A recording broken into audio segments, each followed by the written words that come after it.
I've got to speak to my fabricator about the design for the Tony Dean stand. He wants to tweak it.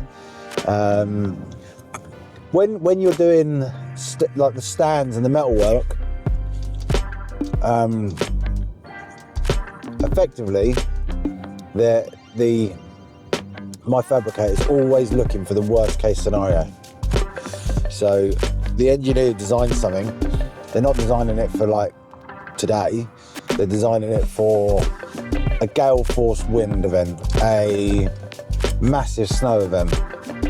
So you see these huge stills going deep into the ground, piled into the ground, and you're thinking, what is that for? It's for them, they call it like 1 in 100-year events.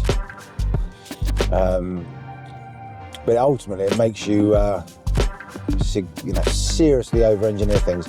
Like up on the roof, I don't know if you saw on the roof on my family room, did you see them bracing the timber joist? Okay. Why do you think that is? Well, I did ask him, he said he was adding strength to the middle. Yeah. Why? So when they're stood up on that roof, and they're stood out above where the glass is, yeah, the weight of them standing in that section is actually not going to be bearing down on the roof. It's cantilevered back off the 2 back containers. So there's little legs on all them stills that sit on the back 2 containers.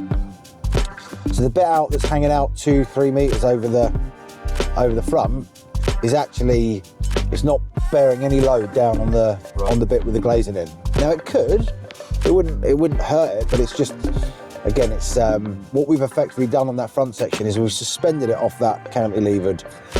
So if you've got some weight up there, it's not bearing down on that section. So that's what is happening. And ultimately the timbers probably would have been all right, but you do get deflection in the timbers. You know, there is movement in the timber, so by putting that still on that section, it makes it so rigid. That is not going anywhere.